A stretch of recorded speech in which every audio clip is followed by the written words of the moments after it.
Bismillahirrahmanirrahim. Assalamualaikum warahmatullahi wabarakatuh. Waalaikumsalam. Alhamdulillah wassalatu wassalamu ala Rasulillah wa ala alihi wa sahbihi wa mawala wa la hawla wa la quwwata illa billah. Subhanaka la ilma lana illa ma 'allamtana innaka antal alimul hakim. Rabbi shrah li sadri wa yassir li amri wahlul 'uqdatam min lisani yafqahu qawli. Ibu-ibu, bapak-bapak, para jamaah yang dirahmati Allah, marilah pada subuh ini kita bersyukur kepada Allah yang telah menghantarkan kita pada hari yang ke-20 Ramadan. Mudah-mudahan semangat kita selama Ramadan ini tetap terus tumbuh, sebab ada sebagian yang mengatakan bahwa kalau di awal Ramadan semangatnya full, di tengah Ramadan setengah full, di ujung Ramadan full.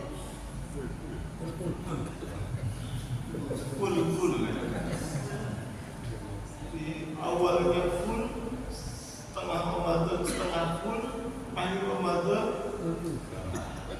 Mudah-mudahan jamaah Masjid Nurul Huda terus gas full, insyaallah.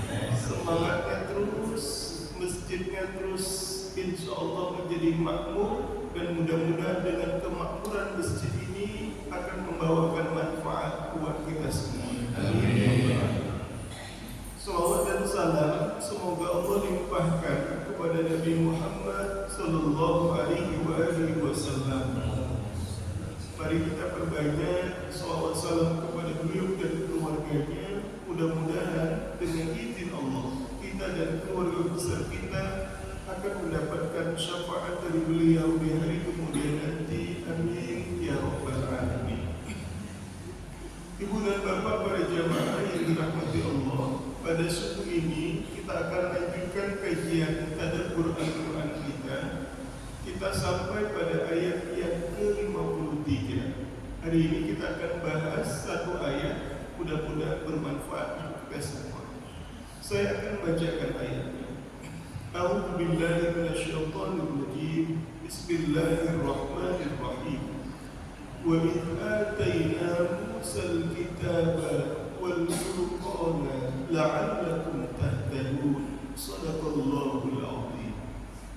Aku berlindung kepada Allah dari godaan syaitan yang terkutuk, dengan nama Allah yang Maha Pengasih lagi Maha Penyayang. Dan ingatlah tatkala kami memberikan kepada Musa Alkitab dan Al-Furqan agar kamu mendapatkan petunjuk. Maha benar Allah yang Maha Agung dengan segala firman-Nya. Bapak Ibu para jamaah, orang tua saya yang dimuliakan dan dirahmati Allah Subhanahu wa taala. Ayat ke-53 dari surah Al-Baqarah ini adalah sebuah pengingat buat orang-orang Yahudi ketika ayat ini turun di kota Madinah Al-Munawwarah. Nabi berdakwah kepada mereka, lalu mengingatkan orang-orang Yahudi sebagai keturunan dari Nabi Musa alaihissalam, umat yang bersentuhan dengan Nabi Musa alaihissalam pada masa lalu, bahwa mereka sudah diberikan Alkitab. Alkitab berarti kitab suci yang diberikan Allah kepada Nabi Musa. Kitabnya bernama Taurat. Kitabnya bernama Taurat, ibu dan bapak yang dirahmati Allah. Dan kitab itu bersumber dari Allah, di mana kalau kemudian kita rujuk ke belakang, kapan Nabi Musa alaihissalam itu diberikan Alkitab atau saat Nabi Musa 40 hari 40 malam berada di Bukit Tur Sina. Nabi Musa alaihissalam selama 40 hari 40 malam berada di bukit Tur Sina, lalu kemudian Allah berikan Alkitab Taurat kepada beliau. Tujuannya apa? Tujuannya adalah agar dirinya dan pengikutnya mendapatkan petunjuk dari Allah Subhanahu wa Ta'ala. Ayat ini mengingatkan orang-orang Yahudi saat Nabi berdakwah ketika berada di Madinah Al-Munawwarah, kalau kamu pun ingin mendapatkan petunjuk, ikuti apa yang dikatakan Taurat. Dan dalam Taurat itu menyebut bahwa akan ada nabi akhir zaman yang menyempurnakan risalah, yaitu Nabi Sallallahu Alaihi Wasallam, yang ketika mereka mengikut apa yang dikatakan oleh baginda Nabi, mereka itulah orang-orang yang akan mendapatkan petunjuk dari Allah. Jadi Bapak Ibu para jamaah, ayat ini mengingatkan kepada kita beberapa poin penting. Dan inilah yang akan menjadi bagian penting kita kaji pada subuh yang berbahagia ini. Apa yang pertama, poin pentingnya, bahwa Allah itu amat sayang kepada hambanya yang bernama manusia. Kenapa Allah kasih kitab suci? Karena Allah sayang kepada kita agar hidup kita itu terus berada dalam kebaikan. Kenapa kita hidup dalam kebaikan? Karena kita di bawah tuntunan petunjuk dari Allah. Lewat apa? Lewat kitab suci. Kita, Bapak Ibu para jamaah, dianggap imannya sempurna ketika kita mengimani kitab suci. Orang yang iman kepada kitab suci bukan hanya beriman kepada kitab suci dalam hari ini adalah Al-Quran, tapi mengimani kitab suci sebelumnya. Al-Baqarah ayat-ayat awal mengingatkan kepada kita, alladzina yu'minuna bima unzila ilaika wa ma unzila min qablika wa bil akhirati hum yuqinun. Jadi orang yang beriman kepada kitab suci itu bukan hanya beriman kepada Al-Quran semata, tapi beriman kepada kitab suci sebelumnya. Maknanya apa? Bahwa Allah Subhanahu wa Ta'ala mengutus Rasul, mengutus nabi-nabi sebelumnya. Ia juga diberikan kitab suci dan kita meyakini kebenaran kitab sucinya itu. Apa kaitannya dengan kitab suci kita? Al-Quran Al-Karim maknanya adalah kitab suci Al-Quran itu membenarkan kitab suci sebelumnya. Al-Quran membenarkan kitab suci sebelumnya. Ia benarkan Zabur, ia benarkan Taurat, ia benarkan Injil, ia benarkan, tidak ia salahkan. Maka prinsip Al-Quran musaddiqun lima baina yadayhi. Al-Quran itu membenarkan kitab-kitab suci yang telah diberikan oleh Allah kepada nabi sebelumnya. Yang repotnya, mohon maaf, ketika Al-Quran membenarkan kitab suci sebelumnya, orang-orang yang mengaku beriman kepada kitab suci sebelumnya belum tentu beriman kepada Al-Quran. Nah, ini yang repotnya di situ, Bapak Ibu para jamaah. Tapi yang menariknya adalah seperti yang saya sampaikan, kitab suci diberikan Allah kepada kita semua. Itu tanda cinta Allah kepada kita. Kenapa Allah cinta? Karena kita manusia diinginkan oleh Allah agar hidup penuh dengan kebahagiaan. Hanya dengan berpegang pada kitab suci hidup akan bahagia. Kenapa saya katakan demikian, Ibu dan Bapak? Allah sebut dalam Al-Quran surah Al-Isra ayat ke-70. Allah sebut, walaqad karramna bani Adam. Sungguh Allah senantiasa memuliakan manusia. Dimanapun, di darat, di lautan, manusia itu dimuliakan. Saking dimuliakannya manusia, Bapak Ibu para jamaah, perlakuan kepada manusia yang bahkan sudah wafat pun itu dimuliakan. Orang yang wafat, kalau manusia yang wafat, apa yang kita lakukan, Bapak dan Ibu? Harus pakai prosedur. Dimandikan dulu, dikafankan, disolatkan, baru kemudian dikuburkan. Kenapa kok repot seperti itu, Bapak dan Ibu? Karena Allah ingin muliakan yang namanya manusia. Mohon maaf, kalau ayam mati dimandikan ayam dulu, dikafani dulu, atau ada doa dulu sebelum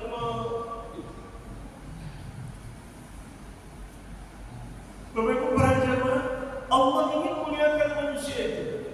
Kapanpun, di daratan Allah ingin mereka mulia, di lautan Allah ingin manusia mulia.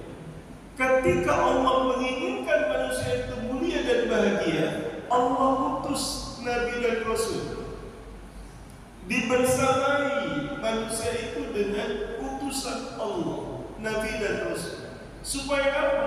Supaya mereka tetap bisa menjadi orang yang terus dimuliakan Allah. Enggak cukup itu. Sudah Allah muliakan, sudah Allah kasih Nabi dan Rasul, Allah bimbing lagi lewat kitab suci, Bapak Ibu. Supaya apa? Supaya menjaga manusia itu tetap mulia. Nabi dan Rasul manusia ada batas ajal, ada batas wafatnya, tapi Allah tetap tinggalkan yang tak pernah pudar. Apa namanya? Kitab suci. Nabi sudah wafat 15 abad yang lalu, tapi yang namanya kitab suci akan tetap ada dari dulu, kini, dan nanti. Supaya apa? Supaya manusia itu hidup bahagia. Jadi Bapak Ibu para jamaah, yakinkan dulu, yang pertama kajian kita hari ini, Allah sayang sama kita, diberikannya kitab suci untuk kita, diberikannya Al-Quran untuk kita. Karena itu kita pedomanilah Al-Quran itu. Ini yang pertama, Bapak Ibu para jamaah yang dirahmati Allah. Yang kedua, izin lahir dan batin. Ini agak lebih dalam.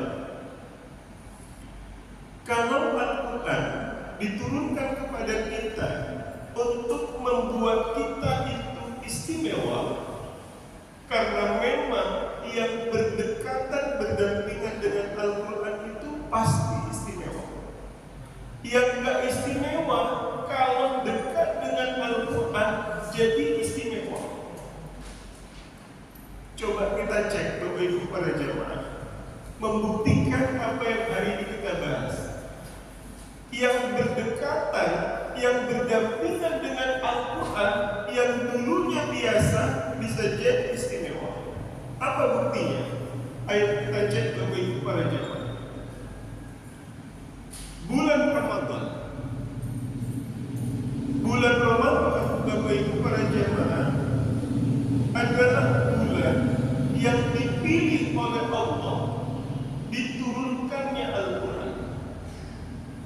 Karena bulan Ramadan dipilih Allah sebagai bulan diturunkannya Al-Quran, ada dua yang jadi istimewa di bulan Ramadan itu. Yang pertama, dikarenakan bulan Ramadan itu dipilih sebagai bulan turunnya Al-Quran, maka kata ulama, bulan Ramadan itu dipilih untuk dilaksanakannya puasa sebulan full. Jadi Bapak Ibu, kenapa bulan Ramadan itu dipilih menjadi bulan untuk berpuasa? Alasannya karena di bulan itu diturunkannya Al-Quran. Kalau di bulan Sya'ban kemarin diturunkannya Al-Quran, kata ulama, di bulan Sya'ban itulah kita puasa. Tapi kenapa bulan Ramadan sebagai bulan kita untuk melakukan puasa sampai dengan hari ini dan sampai dengan akhir zaman? Karena di bulan itu dipilih sebagai bulan diturunkannya Al-Quran. Yang kedua Bapak Ibu, di bulan Ramadan jadi hebat, jadi istimewa, yang disebut sebagai Sayyidus Syuhur, bulan yang utama. Jadi kalau ada bulan dalam Islam itu 12 bulan, di antara 12 bulan itu yang menurut ulama sebagai Sayyidus Syuhur, penghulu bulan spesial itu bulan Ramadan. Kenapa bulan Ramadan jadi bulan spesial? Karena bulan Ramadan bulan yang dipilih diturunkannya Al-Quran. Bapak Ibu para jemaah, ini yang pertama Bapak Ibu, yang biasa jadi istimewa karena berdekatan dengan Al-Quran. Yang kedua, malaikat. Malaikat itu banyak Bapak Ibu para jemaah. Bahkan kata ulama, jumlah malaikat itu lebih banyak dari jumlah makhluk manusia. Kalau manusia di bumi itu hari ini ada miliaran, jumlah malaikat itu bermiliar-miliar.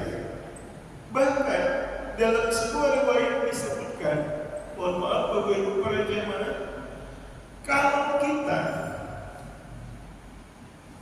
berdekatan dengan satu sama yang lain, macam ini duduk-duduk gini, ini tengahnya masih kosong Bapak Ibu para jemaah, masih ada space. Malaikat Bapak Ibu para jemaah, ketika mereka duduk berkumpul, mohon maaf, tidak ada space. Space-nya itu satu jengkal kita. Jadi kalau Masjid Nurul Huda ini berkumpul malaikat, ini udah full Bapak. Dan hari ini mudah-mudahan Allah turunkan malaikat membersama kita. Kenapa Bapak Ibu? Karena Nabi sabdakan dalam hadisnya, ketika orang kumpul dalam majelis, Allah akan perintahkan malaikat itu turun dalam majelis itu, lalu kemudian menurunkan rahmat, memberikan sakinah dari Allah. Dan mudah-mudahan kita masuk dalam golongan yang dapat rahmat dan sakinah dari Allah itu. Jadi Bapak Ibu para jemaah, malaikat itu rapat, jumlahnya banyak. Namun Bapak dan Ibu, ada satu malaikat yang namanya Jibril, dia jadi istimewa, disebut dengan Sultanul Malaikat. Sultan itu bahasa lainnya komandan.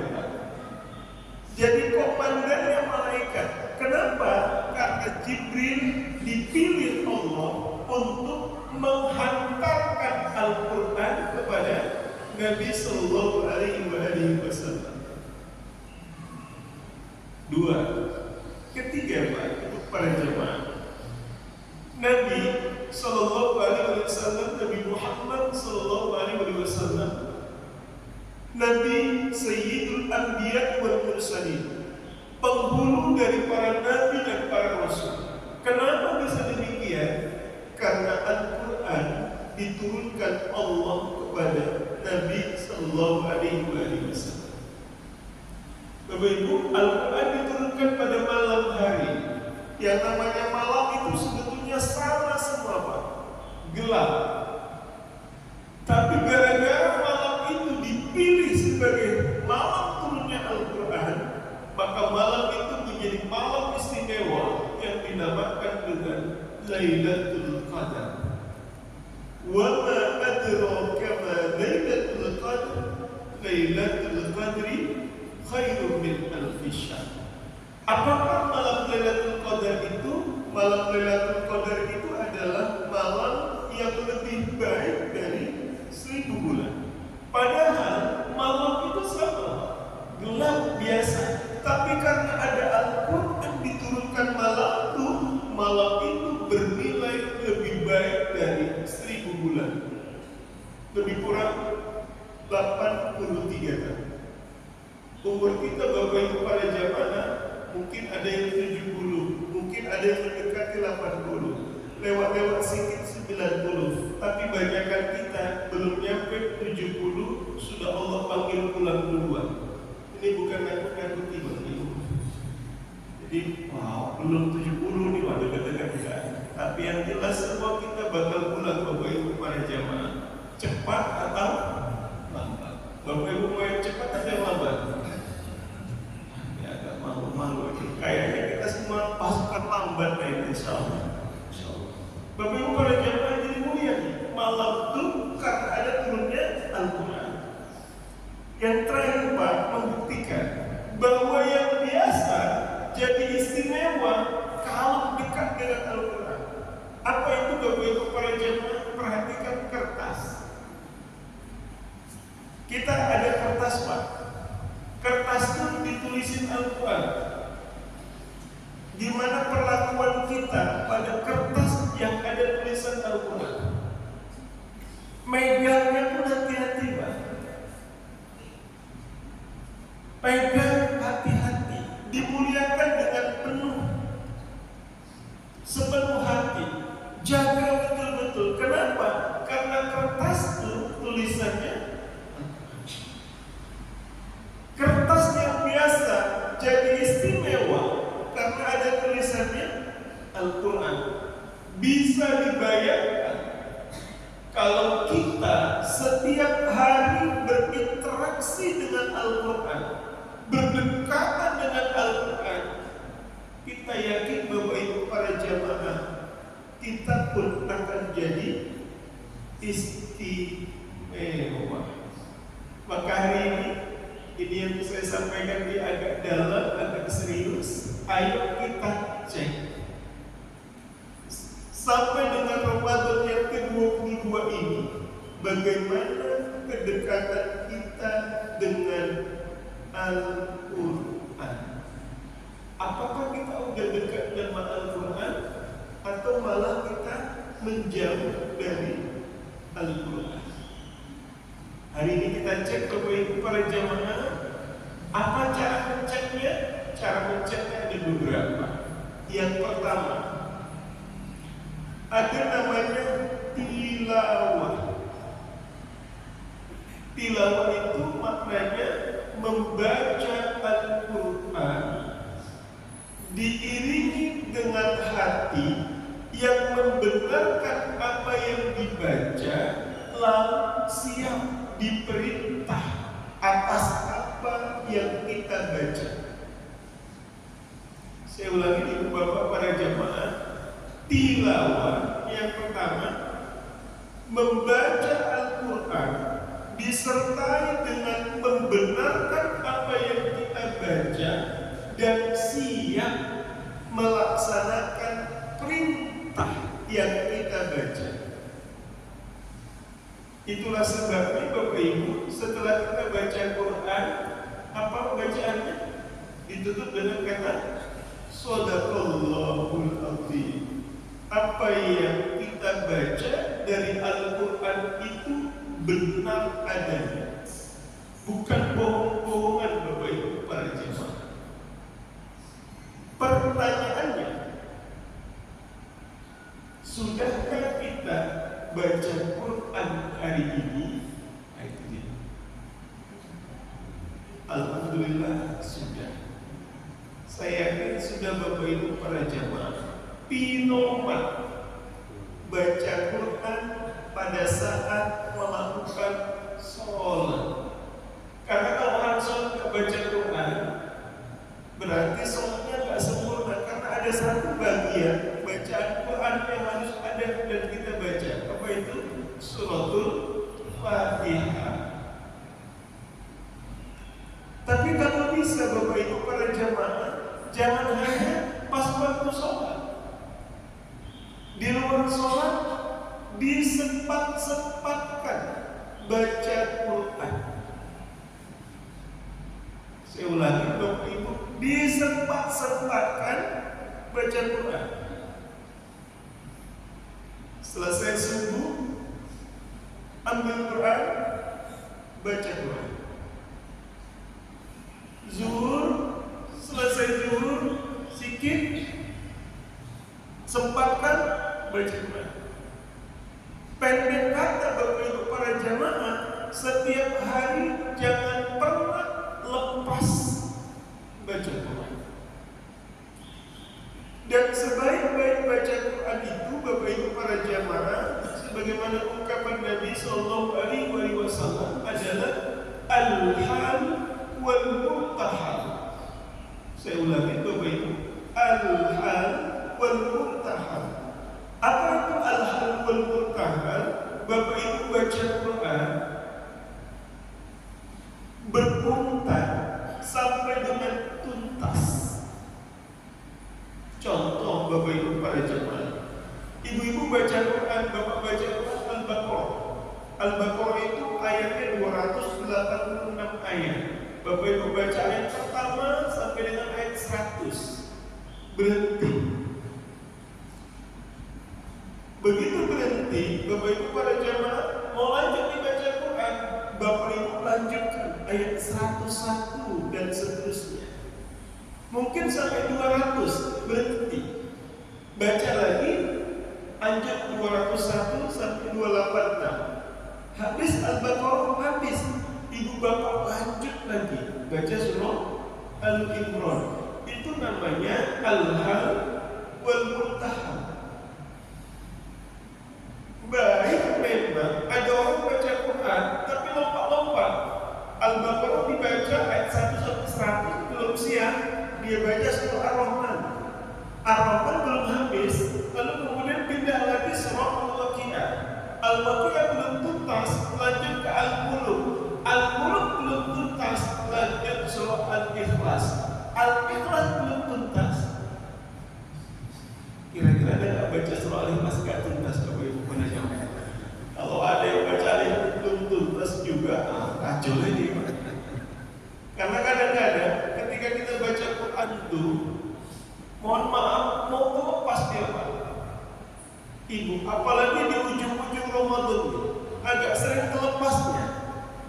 Begitu kita pegang Quran, a'udzu billahi minasyaitonir rajim. Bismillahirrahmanirrahim.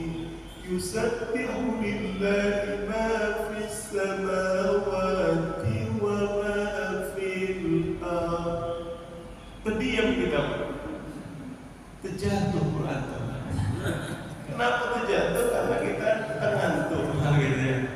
Ya, udah keren juga itu para jamaah. Jadi kalau ceritakan ngantuk pun bagus Pak dalam pandangan agama. Jadi mohon maaf, orang melihat orang ngantuk, orang tidur itu jangan dilihat dari sisi negatifnya saja Pak, tapi harus dilihat dari sisi positifnya. Orang lihat kalau orang tidur, apalagi kalau pas ngaji, mohon maaf, ini kan gak ada yang tidur nih, betulan ya. Jadi ya gak apa-apa kalau saya sebutin. Jadi kalau orang melihat orang tidur Pak, selalu orang melihatnya itu dari sisi negatif saja. Kawan tidur aja kerjanya gitu. Harusnya kan ibadah. Tapi harusnya dilihat dari sisi positif. Positifnya apa? Orang tidur itu terhindar dari melakukan dosa Pak. Saya salah betul nih Pak. Orang tidur dilihat dari sisi positif. Positifnya apa? Orang tidur itu terhindar dari melakukan dosa. Tidur hanya orang tidur yang gak bisa ceritain orang lain. Betul nggak Pak? Hanya orang tidur yang gak bisa jalan-jalan ke tempat maksiat Pak. Hanya orang tidur yang tak melakukan maksiat. Maka melihat orang tidur jangan hanya dia Makanya kalau dalam kajian kita hanya membangunkan orang tidur itu dalam dua keadaan saja. Kalau ada orang tidur ketika ngaji macam ini, biarin aja dia tidur, Pak. Bahasa kami, bahasa kita, bahasa saya, Pak, mohon maaf, itu orang yang paten, Pak. Kenapa? Bahasa orang Deso, orang kita, Pak, orang Jawa, dipalar-palar, Pak. Dipaksa-paksa dia tidur di tempat ngaji daripada dia tidur di tempat yang gak jelas gitu ya. Karena ada orang sampai maksa dirinya datang ke suatu tempat yang gak jelas sampai tidur di situ, Pak. Ada macam itu, ada, Pak. Lalu kalau dia tidur di tempat orang ngaji keren. Makanya kapan orang itu dibangunkan? Ketika waktu azan sholat fardu. Ketika udah azan sholat fardu, yang tidur itu dibangunkan, Pak. Tapi kalau pas nanti dia tidur, dibiarkan. Itu bukan berarti esok-esok Bapak pakai yang ini.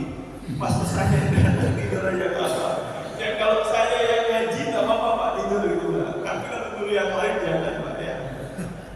Yang kedua, kapan dibangunkan? Pas waktu orang tidur, pada saat mau izin dibagikannya konsumsi. Jadi kalau pas bagi makanan, yang tidur tuh dibangunin. Jangan kita sakit hati. Wes ojo kita pinggai. Enak wae Pak kaji mama gitu. Jangan, Pak. Jadi pas waktu bagi-bagi makanan, yang tidur tadi dibangunin, Pak. Jadi dua itu saja. Pas waktu azan untuk sholat fardu, yang tidur dibangunin. Pas waktunya makan, ada bagi-bagi konsumsi, dibangunin. Kalau dia pas ngaji Quran tertidur, udah tak apa-apa, biar aja. Santai saja kita, Pak. Karena ketika dia tidur, ada kebaikan yang sedang Allah berikan untuknya. Apa itu? Dia terhindar dari melakukan dosa. Sementara kita yang jangan-jangan sudah baca Quran malah buat ini yang mau saya kaji nih. Kenapa, Pak? Mohon maaf, ketika kita tilawah Al-Quran, baca Al-Quran, izin lahir dan batin, itu kita baca biasa saja. Tapi kalau nanti meningkat, ini meningkat itu pada tadarus atau tahsin Quran, itu menjadi sesuatu yang perlu untuk kita coba cermati. Jadi kalau tadi tilawah, baca Quran diiringi dengan hati membenarkan apa yang kita baca dan siap melaksanakan perintah dari apa yang kita baca. Naik yang kedua, tahsin. Apa itu tahsin? Tahsin itu berupaya membaca Al-Quran dengan cara-cara yang benar menurut ilmu Al-Quran. Tajwidnya dibenerin, bacaannya dibagusin, itu namanya tahsin. Pelan-pelan memperbaiki bacaan Al-Quran. Nah, dalam situasi Ramadan kita kenal dengan nama tadarus Al-Quran. Nah, ini Pak Ibu para jamaah, kalau dia tidur aman nih, kalau nggak tidur ini repot. Kenapa repot? Saat orang tadarus Al-Quran, tadarus itu maknanya saling membelajarkan. Kalau membelajarkan dan saling, itu artinya saya siap untuk diajari. Bapak Ibu yang ngumpul dalam majelis Quran itu juga siap untuk dikasih tahu. Yang sedangnya ini yang agak terjadi di setiap Ramadan, asik ribut dan sakit hati. Begitu kawan baca Quran, bu, agak panjang sedikit, bu, itu mak wajib mutasin, panjangnya 5 halaman, oke dipanjangin. Begitu lanjut baca, ditegur lagi sama kawan yang sama, bu, ingat bu, mak wajib mutasin 5 halaman. Kali yang ketiga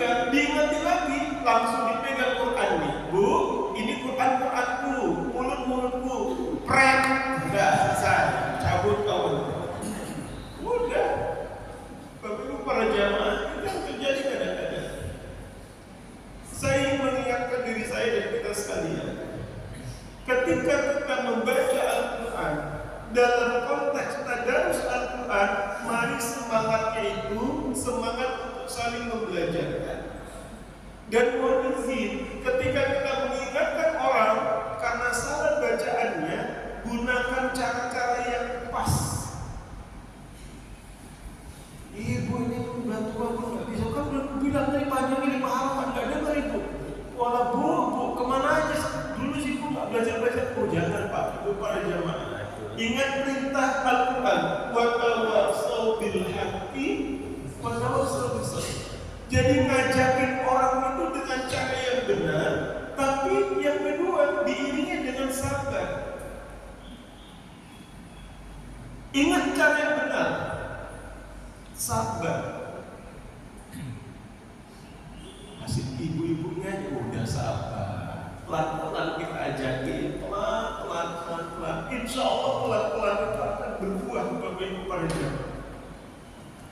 Bapak Ibu para jamaah, yang kedua namanya tahsin. Jadi mengukur kedekatan kita dengan Al-Quran. Yang pertama tilawah.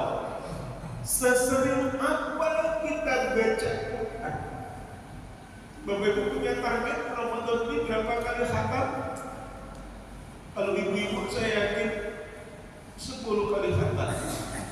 Bapak-bapak insya Allah kalau saya Ustaz ikut amal-amal sedikit aja. Apa itu? 3 kali kulhu, 1 kali khatam Quran. Itu pun jadi lah Pak. Yang repot kulhu pun tak tamat itu kan. Kulhu. Saya ingatkan diri saya Bapak Ibu para jamaah. Memang ada fadilah. Jadi 3 kali kulhu Al-Ikhlas itu sama kali dengan fadilahnya dengan menghatamkan Al-Quran sekali Pak. Maka sekurang-kurangnya kondisi Bapak Ibu para jamaah, kalau interaksi kita dengan Quran tidak bisa yang pegang Quran mushaf itu, sekurang-kurangnya setiap kali selesai sholat ada kulhu yang kita baca 3 kali pinoman, sekurang-kurangnya. Begitu selesai sholat, ambil waktu sholat sunat atau duduk di pojok baca kulhu dulu 3 kali. Subuh 3 kali, zuhur 3 kali, asar 3 kali, maghrib 3 kali, terus 5 waktu itu Pak. Kalau bisa dijawabkan, itu keren Pak. Kalau kemarin belum dimulai, tanggal 22 Ramadan ini kita mulai, insya Allah. Tapi jawaban insya Allah itu agak kurang yakin. Insya Allah, Bapak Ibu ya, kondisinya diamalin Pak. Ini amal-amal kecil aja kita buat supaya kita punya kedekatan dengan Al-Quran dari sisi tilawah. Yang keren tadi al-hal wal muntahal. Baca sampai beberapa ayat, lanjutin lagi, beberapa ayat lanjutin lagi, terus berurut sampai dengan surah yang terakhir, surah An-Nas, surah ke-114. Itu yang pertama tilawah. Yang kedua tahsin. Bapak Ibu memperbaiki bacaan. Tapi izin Bapak dan Ibu, kalau sekiranya Bapak dan Ibu ada kendala baca Quran, belum paham nih, buru-buru Al-Quran itu repot, baca Qurannya masih pakai tatin misalnya. Jangan singkat dan jangan pernah malu untuk belajar. Ustaz payah kali pakai Iqra Ustaz. Iqra 1 sampai Iqra 6, macam SD pula Ustaz kelas 1, kelas 2 sampai. Ini kapan siapnya ini Ustaz kalau Iqra nih? Bapak Ibu para jamaah mohon izin, bagi yang belum mampu baca Quran ada metode Pak. Metode 2 sampai 4 jam bisa baca Quran. Nggak perlu pakai lama. 2 sampai 4 jam yang belum bisa baca Quran bisa baca Quran. Metodenya namanya metode Hattaiyah. Nah, kalau mau belajar, nggak boleh datang ke rumah, boleh. Bawa pulang kuning nanti selesai lebaran. Jadi Bapak Ibu para jamaah, kalau memang mau belajar di sini, kajinya 2 sampai 4 jam bisa baca Quran. Syaratnya cuma 1, bisa baca Latin. Ya. Semua orang yang bisa baca Latin, dia bisa baca Al-Quran dengan bahasa tulisan Arab. Caranya gimana? Ada caranya Pak. Caranya itu itu tadi boleh datang ke rumah atau kita buka kajian di Nurul untuk membedah metode itu. Insya Allah membantu siapapun yang belum bisa baca Quran. Yang kedua namanya tahsin. Oke. Yang ketiga namanya bagi para jamaah qiraah. Jadi ada tilawah, ada tahsin, ada qiraah. Apa itu qiraah? Bapak Ibu, qiraah itu membaca Al-Quran dengan cara yang benar. Berarti ada tilawah, ada tahsin, lalu memahami apa yang ia baca.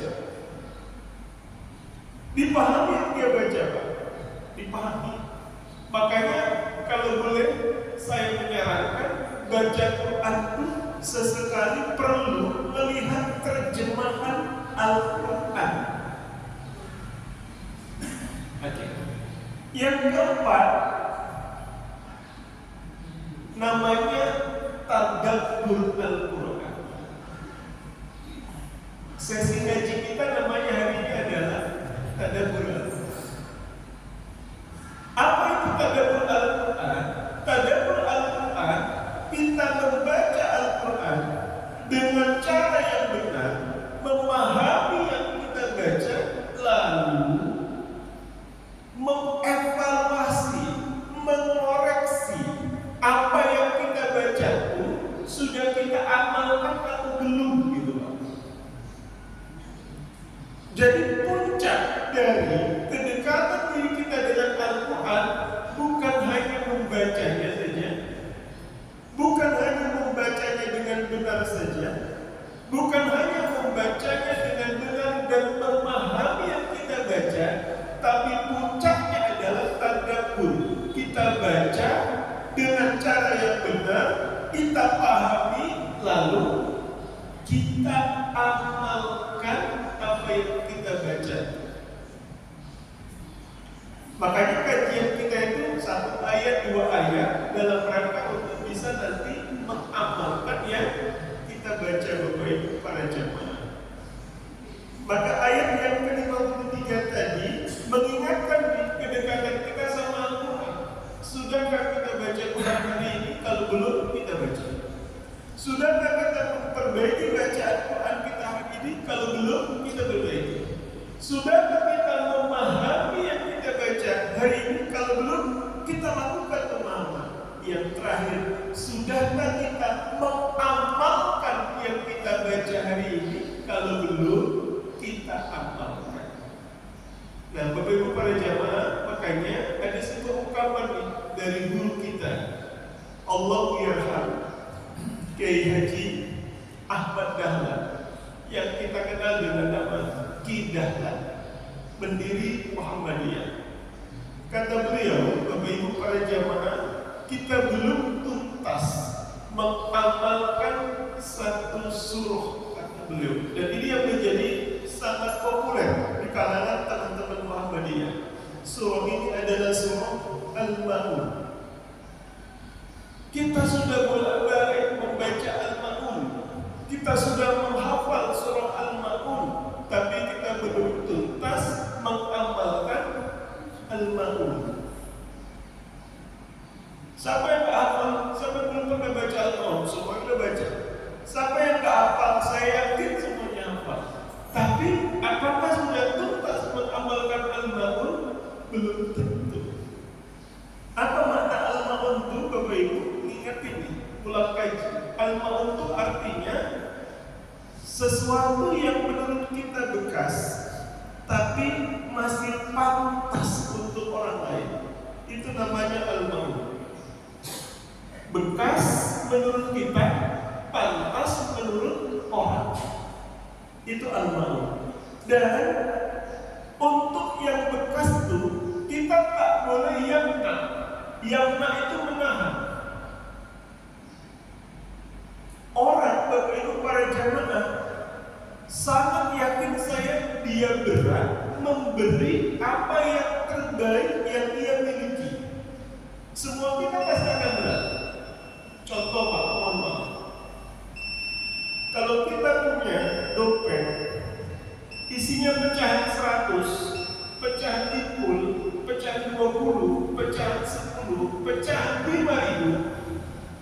ketika kota infak lewat, pecahan mana yang bakalan masuk? Tadi cuma 5.000 saya bilang, ternyata masih cari 2.000 juga. Saya pikir 5.000 yang masuk Pak Ibu pada jamaah. Makanya disitu tadi 100 pukul 20, 10, 5.000. Ternyata begitu kota infak lewat, masih Pak ada kayak 2.000 itu. Saya pikir cuma 5.000 ini masih gitu ya. Maaf dan batin, izin, itulah kita Pak. Yang terbaik, yang ada pecahannya tadi yang 100 itu nggak mau kita masukin, ya nggak apa-apa Pak. Itu kita, ada sifat pikirnya manusia. Nggak semua orang mampu ngeluarin yang 100 tadi Pak. Nggak apa-apa. Cuma ojo kayak gini gitu Pak. Apa itu Pak? Mohon maaf. Jangan sampai kita menjadi orang yang al-ma'mun. Untuk yang bekas, untuk yang paling kecil, untuk yang paling sederhana, itu pun gak mau kasih ke orang lain gitu. Jangan sampai. Yang baik, yang keren gak mau kasih, gak apa-apa kata Allah. Kamu manusia nih, level 5 mungkin belum sampai yang hebat, gak apa-apa. Tapi jangan sampai yang bekas pun, yang sikit pun gak bisa kau kasih sama orang gitu. Bahasa orang Melayu Pak, kalau gak bisa kasih kolaknya pun jadilah kolak gitu. Ini mohon maaf, nasinya tak dikasih, kolaknya pun tak dikasih. Itu parah Pak. Jadi al-ma'un itu orang yang gak sanggup ngasih sesuatu yang bekas pada dirinya ke orang lain. Maka mohon maaf ibu bapak para jamaah, di ujung Ramadan ini, karena biasanya kan kalau Ramadan kaitannya dengan Idul Fitri. Idul Fitri menjadi pribadi yang baru. Semuanya pasti akan ada baru-barunya semua Pak kalau di ujung Ramadan ini. Rumah agak dibaru-baruin, dicek, pagar dibaru-baruin, dicek, baju insya Allah akan yang ada yang baru-baru, makanan yang nggak ada makanannya baru. Pokoknya serba baru lah insya Allah nanti di ujung Ramadan ini. Dan kayaknya sudah mulai. Selain sibuk mencari Lailatul Qadar, mohon maaf, ada juga yang sudah mulai sibuk Lailatul Bakar. Sudah mulai ada buat kue semprit, kue semprot. Tunjuk, biasanya banyak kue tunjuk ya, tunjuk aja. Kue telungkup, kue telentang. Bapak Ibu para jamaah, mohon maaf. Baru-baru, oke. Sekarang PR-nya di ujung Ramadan ini, nggak semua orang punya keberuntungan Pak. Maka kita coba cek al-ma'un yang ada di rumah kita masing-masing. Barang-barang bekas menurut kita tapi masih pantas untuk orang. Ayo galak, kumpulin lalu berikan ke orang lain yang supaya mereka bisa berbahagia. Kalau ada baju-baju bekas, Bapak Ibu para jamaah, ayo kumpul kasih orang. Kalau ada mohon maaf perabot-perabot bekas, kumpul kasih orang. Handphone bekas, kumpul kasih orang. Sepeda motor bekas, kumpul kasih orang. Rumah Pak. Iya. Dan terakhir Ibu, mohon maaf kalau ada suami bekas, kumpul kasih. Ya, bekas menurut kita masih pantas untuk orang bekas. Bapak Ibu para jamaah yang dirahmati Allah, itu cara mengamalkannya gitu. Jadi yang kita baca, kita amalin Pak. Karena kita tadi udah tilawah. Tilawah itu maknanya kita baca, kita benarkan yang kita baca, dan kita siap untuk diperintah atas apa yang kita baca. Itu makna tilawah. Nah, ketika kita udah baca begitu, enak hidupnya. Terbimbing kita, diberikan petunjuk oleh Allah, ujungnya apa? Kita bisa berbahagia. Terakhir Bapak Ibu para jemaah, Ketika orang sudah tilawah, ketika orang sudah tahsin, ketika orang sudah qiraah, ketika orang sudah tadabbur, prinsipnya Bapak Ibu para jamaah, ujungnya, puncaknya kita harus mendapatkan manfaat dari baca Quran itu. Apa itu? Tazkiyah. Apa itu tazkiyah? Bapak Ibu, semakin bersih, semakin bening, semakin baik diri, jiwa, dan nafsu kita. Jadi kalau orang udah baca Quran, kata-katanya terbimbing, penglihatannya terbimbing, pikirannya terbimbing, hatinya terbimbing, semuanya terbimbing, mengarah kepada apa? Mengarah kepada kebaikan. Kalau orang udah baca Quran, kata-kata yang keluar baik. Kalau orang udah baca Quran, karena matanya melihat ayat Quran, cara pandangnya pun baik. Ketika dia sudah baca Quran terus menerus, maka berfikirnya pun baik. Ketika sudah baca Quran, tindakannya pun baik. Ujungnya, karena dia terus berada dalam kebaikan itu, maka Allah membaikkan kehidupannya di dunia wal akhirah. Dan mudah-mudahan kita masuk di dalamnya. Amin ya rabbal alamin. Jadi izin lahir dan batin, kalau orang sudah baca Quran, tapi ngomelnya lebih ngeri, nah itu agak repot tuh. Izin ibu-ibu, bapak-bapak, mohon maaf, manusia ini diciptain beda oleh Allah. Bapak-bapak beda dengan perempuan, nggak sama. Perbedaan yang mendasar itu, Bapak Ibu para jamaah, adalah dari sisi banyak bicara. Kalau laki-laki itu bicaranya itu 8.000 sampai 1.000 kata per hari. Kalau perempuan itu bicaranya 20.000 sampai 25.000 kata per hari. Ibu mohon maaf, daripada merepet, habis kata-katanya repet, oke, ganti dengan membaca Al-Quran. Cocok ibu-ibu? Ini bukan sponsor dari bapak-bapak. Ingat bu, baca Quran bu, baik. Bapak-bapak juga jangan sampai gara-gara kosa katanya sedikit nggak baca Quran gitu ya. Jadi Bapak Ibu para jamaah, insya Allah kalau sudah tazkiyah, bersih hati kita, bersih pikiran kita, itulah puncak kebaikan. Dan mudah-mudahan kita sekalian Allah bimbing untuk meraih tazkiyah lewat barokahnya Al-Quran. Amin ya rabbal alamin. Barangkali ini Bapak Ibu para jamaah yang bisa disampaikan pada kajian subuh ini. Mohon maaf lahir dan batin, semoga bermanfaat. Kita akhirkan dengan kafarah majelis. Subhanallahumma wa bihamdika, asyhadu an la ilaha illa anta, astaghfiruka wa atubu ilaik. Bismillahirrahmanirrahim. Alhamdulillahi rabbil alamin. Allahumma salli wa sallim wa barik ala nabiyyina Muhammad wa ala alihi wa ashabihi ajma'in. Allahumma arhamna bil Qur'an waj'alhu lana imaman wa nuran wa hudan wa rahmah. Allahumma dhakkirna minhu ma nasina wa 'allimna minhu ma jahilna waj'alhu lana hujjatan lana ya rabbal alamin.